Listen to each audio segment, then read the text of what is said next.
문식은 서울에서 택시 기사로 일하고 있다. 어느 날 점심을 먹으러 간 식당에서 우연히 다른 택시의 기사의 이야기를 듣게 되었다. 그 기사는 자신이 큰 손님을 맡았다고 말하며 2시간 후에 서양 손님을 태워 광주로 갈 예정이라고 했다.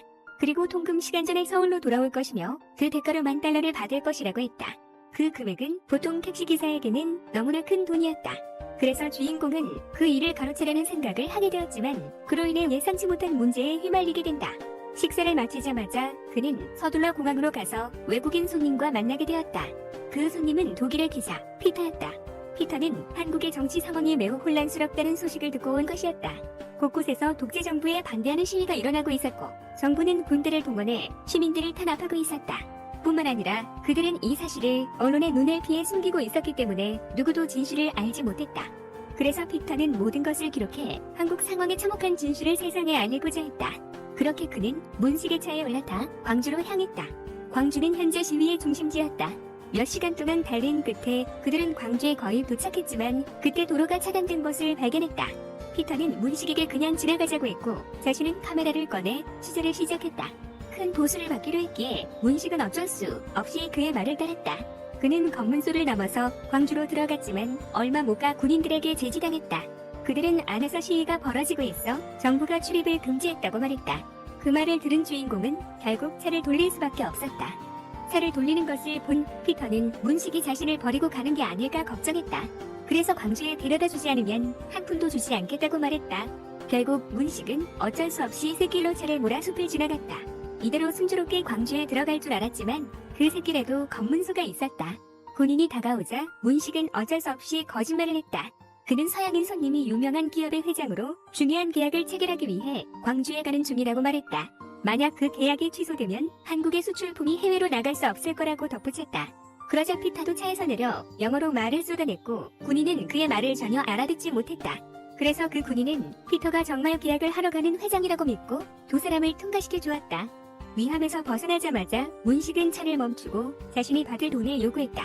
그는 앞에 얼마나 위험한 상황이 기다리고 있는지 알고 있었기 때문에 보수를 확실히 받고 싶었다. 하지만 피터도 만만치 않았다. 그는 절반만 먼저 주고 나머지는 서울에 돌아가면 주겠다고 했다. 그래도 $5,000에 만족한 문식은 다시 차를 몰기 시작했다. 그들은 30분 정도 더 달려 마침내 광주 시내에 도착했다. 그곳의 상황은 매우 참혹했다. 거리에는 사람이 전혀 보이지 않았다. 그때 시위대를 태운 차가 지나갔고 외국 기자가 취재하러 왔다는 사실에 그들은 매우 기뻐했다. 진실이 세상에 밝혀질 것이라 생각한 것이다. 그들은 피터를 반갑게 맞이하며 함께 가자고 정했고 통역을 위해 한 청년까지 붙여주었다. 그렇게 피터는 시위대와 함께 차에 올랐다. 문식은 차를 몰고 시위대를 따라가기로 했지만 얼마 가지 않아 피터를 버리고 혼자 서울로 돌아가려는 생각을 했다. $5,000면 그에게는 충분한 돈이었고 이곳에 남아있는 것은 위험할 수 있었기 때문이다. 문식은 시위대를 그저 배부른 사람들의 무리로 여겼고 정부에 순종했으면 나라가 이렇게 혼란스럽지 않았을 것이라고 생각했다. 그는 정권의 독재를 전혀 알지 못했다. 그렇게 생각한 문식은 곧바로 차를 돌려 서울로 향했다. 하지만 가는 길에 우연히 길가에 쓰러져 있는 한 할머니를 보게 되었고 처음에는 도와줄 생각이 없었지만 거울을 통해 할머니의 상태가 너무 나쁜 것을 보고 결국 차를 돌려 할머니를 태웠다. 할머니는 병원으로 가서 아들을 찾아야 한다고 했다. 군대가 시위대에게 폭력을 휘둘렀다는 소문을 들었고 아들이 다쳤을까봐 걱정된다는 것이었다. 문식은 그저 그런 이야기는 근거 없는 소문일 뿐이라며 군대가 국민을 다치게 할 리 없다고 말했다. 하지만 그 할머니는 피터와 함께 있던 시위대 중 한 명의 어머니였고 피터는 병원에서 문식을 애타게 찾고 있었다. 피터의 촬영 장비가 문식의 차 안에 남아있었기 때문이다. 문식은 할 수 없이 길을 잃어버려 시위대와 떨어졌다고 거짓말했지만 그 거짓말은 금세 들통났고 사람들은 문식이 양심 없는 행동을 했다고 비난했다. 돈을 받고도 약속을 어겼다는 것이다. 피터 역시 매우 화가 났고 남은 돈을 문식에게 던지며 그냥 그 돈을 가지고 가라고 했다. 주변 사람들은 계속해서 문식을 비난했고 문식은 더 이상 변명할 말이 없었다. 체면을 지키기 위해 그는 피터에게 돈을 돌려주고 그를 서울까지 안전하게 데려다준 후에 돈을 받겠다고 약속했다. 그렇게 문식은 다시 피터의 운전사 역할을 계속하게 되었다. 하지만 이번에는 통역사도 함께였다. 그들은 곧 광장에 도착했는데 그곳에는 많은 시위대가 모여 있었다. 외국 기자가 왔다는 소식에 시위대는 매우 기뻐했고 많은 사람들이 그들에게 음식을 나눠주었다. 덕분에 문식도 함께 음식을 얻어 먹었다. 이후 피터는 건물 옥상으로 올라가 아래에서 시위하는 사람들을 카메라에 담기 시작했다. 그동안 문식은 전혀 신경 쓰지 않고 사람들이 준 음식을 먹으며 한쪽에 앉아 있었다. 그러나 곧 군대가 나타나 시위대를 강제로 진압하기 시작했다. 군대는 도저히 용납할 수 없는 방식으로 시위대를 탄압했다. 총을 쏘거나 물리적으로 폭력을 행사하기도 했다. 이 장면을 목격한 시민들은 충격을 받았고 문식도 어리둥절해하며 그 상황을 지켜보았다. 이때 피터와 사람들은 더 가까이에서 촬영하기 위해 거리로 내려가려 했고 문식도 어쩔 수 없이 그들을 따라 나섰다. 그 사이 군대는 계속해서 폭격을 가하며 시위대를 해산시키려 했고 광장은 완전히 아수라장이 되었다. 시위대는 여기저기 쓰러져 있었고 다른 사람들은 계속해서 정부의 퇴진을 외치며 절규하고 있었다. 이 광경을 목격한 문식은 극도의 공포에 휩싸였다. 그는 정부가 이렇게 잔인할 줄은 전혀 예상하지 못했고 그들이 사람의 생명을 전혀 소중하게 여기지 않는다는 사실에 충격을 받았다. 바로 그때 피터가 촬영 중인 것을 한 무리의 정부 요원들이 발견했다. 이를 본 문식은 서둘러 피터를 데리고 도망쳤고 다행히 그들은 차에 올라타 위험한 지역을 벗어날 수 있었다. 이때는 이미 날이 저물어 문식은 피터를 곧바로 서울로 데려가려 했다. 하지만 얼마 가지 않아 차가 고장이 나고 말았다. 그때 마침 몇 명의 현지 택시 기사들이 나타나 문식의 차를 고쳐주었다. 그들은 심지어 자기 차에서 엔진을 빼서 문식의 차에 넣어줄 정도로 친절했다. 기다리던 중 문식은 딸에게 전화를 걸고 싶어 전화기를 빌려달라고 했지만 그들은 정부가 이미 광주의 통신을 차단했다고 말했다. 그래서 이곳의 진실이 외부에 전해지지 않는 것이라고 했다. 문식의 차는 결국 수리가 되었지만 그때는 이미 통금 시간이 되어 더 이상 서울로 돌아갈 수 없었다. 결국 그들은 오늘 밤을 이곳에서 보내기로 하고 도움을 준 택시의 기사의 집으로 가서 쉬게 되었다. 그곳에서 그들은 다른 충격적인 비밀들을 듣게 되었습니다. 곧 TV 뉴스에서 시위에 대한 보도가 나왔습니다. 정부는 모든 잘못을 한 시민에게 돌리며 그 사람이 시위를 선동하여 군인 5명이 희생되었다고 발표했습니다.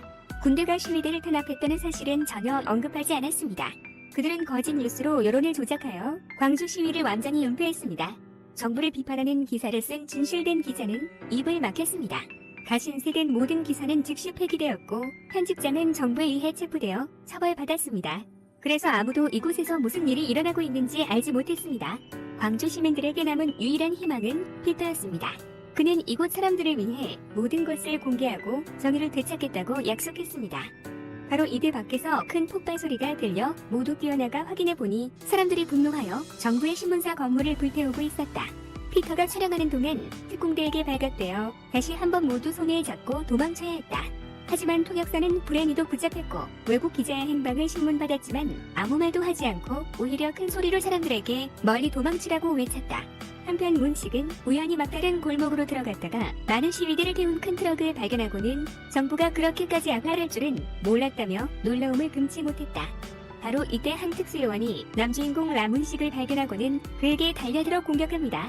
다행히 피터가 제때 나타나 위험을 벗어나게 해주고 문식을 택시기사의 집으로 데려갑니다. 그날 밤 남주인공은 잠을 이루지 못합니다. 이제 그는 정부의 독재를 알게 되었습니다. 그들은 인권을 중요하게 생각하지 않고 반대하는 사람은 누구든지 가차없이 처리합니다. 이제 그도 광주 시민들과 함께하고 싶지만 딸이 있기 때문에 그렇게 할 수 없습니다. 그래서 다음날 아침 문식은 혼자 도망치지만 집주인에게 발각됩니다. 그러나 집주인은 그를 막지 않고 오히려 그에게 약간의 돈과 가짜 번호판 그리고 지름길 지도를 줍니다.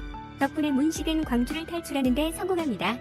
그는 휴식을 취하기 위해 식당에 들렀다가 우연히 그곳 사람들의 대화를 듣게 됩니다. 그들은 이전에 그처럼 정부가 발표한 거짓 뉴스 때문에 광주 시민들이 배불리 먹고 시위를 한다고 생각하고 있었습니다. 게다가 5명의 군인이 희생되었다고까지 합니다. 하지만 정부가 시민들에게 발표한 사실은 언급되지 않았습니다. 이 말을 듣고 문식은 매우 분노하여 진실을 밝히기로 결심합니다. 그는 망설이지 않고 차를 돌려 광주로 향합니다. 얼마 지나지 않아 택시 기사의 집에 도착했지만 피터와 집주인은 이미 병원에 갔습니다. 문식은 즉시 병원으로 달려갑니다. 병원에 도착한 그는 눈앞에 펼쳐진 부상자들의 모습에 큰 충격을 받습니다. 피터는 구석에 망연자실하게 앉아 있습니다. 그의 옆에는 통역사가 있습니다. 사람들을 보호하기 위해 그는 목숨을 잃었습니다. 그리고 그처럼 희생된 사람들이 이곳에는 아주 많습니다. 심지어 도시에는 모든 사람을 위한 관도 충분하지 않습니다. 이는 이곳이 얼마나 불안정한지를 보여줍니다. 그런데도 전 세계는 정부가 저지른 죄악을 전혀 알지 못합니다. 이때 만석도 다가와 피터에게 카메라를 들고 모든 것을 촬영하라고 합니다. 병원의 모든 것을 촬영한 후 그들은 광장으로 나가 군인들이 시민들에게 발포하는 순간을 기록합니다. 총소리가 울릴 때마다 무고한 사람들이 쓰러집니다. 이를 목격한 피터는 매우 고통스러워하며 이곳에서 일어나고 있는 일들을 모두에게 알려야겠다고 결심합니다. 촬영을 마친 후 문식은 피터를 데려다 줍니다. 그러나 특수요원들은 진실이 밝혀지는 것을 원치 않아 급히 차를 몰고 그들을 뒤쫓습니다. 문식은 지도를 따라 작은 길로 들어서지만 그곳에도 이미 군대가 검문소를 설치하고 있었습니다. 지휘관은 제 외국인이 있는 것을 보고 문식에게 차에서 내려 검문을 받으라고 요구합니다. 트렁크를 열어보니 안에는 제 사용품만 가득합니다. 그러나 군인은 조심스럽게 물건들을 뒤지다가 가짜 번호판을 발견합니다. 결국 두 사람의 신분이 드러납니다. 그들은 잡힐 것이라고 생각했지만 지휘관은 두 사람을 폭로하지 않고 문식이 차를 몰고 떠나도록 허락합니다. 하지만 바로 이때 검문소는 어떤 외국인도 통과시켜서는 안 된다는 연락을 받습니다. 결국 문식은 속도를 높여 검문소를 통과합니다. 바로 뒤이어 특수요원들이 따라붙어 문식의 차를 포위합니다. 두 사람은 이제 끝장이라고 생각하는 순간 광주 택시들이 나타납니다. 그들을 도와준 집주인이 이끌고 온 택시 기사들은 문식의 차를 보호하기 위해 기꺼이 희생하며 특수요원들의 차를 막아섭니다. 덕분에 문식은 위험에서 벗어나 기자를 공항까지 데려다 줍니다. 차에서 내리기 전 피터는 나중에 한국에 다시 돌아왔을 때 다시 만나기 위해 택시기사의 이름과 전화번호를 묻습니다. 그러나 문식은 가짜 이름을 알려줍니다. 피터는 아무것도 모른 채 자신의 나라로 돌아가 한국 정부의 진실을 폭로합니다. 그의 자료는 독재 정권의 모든 죄악을 밝혀냈고 언론의 압력으로 한국 정부는 무너지고 광주에는 평화가 찾아옵니다. 몇 년 후 피터는 한국으로 돌아오지만 택시기사의 이름이 가짜라는 것을 알게 되고 두 사람은 다시 만날 수 없게 됩니다. 문식은 몇 년 후 새 차로 바꿔 여전히 택시 운전을 하며 생계를 유지하지만 그때의 기억을 결코 잊지 못합니다. 영화는 여기서 끝이 납니다.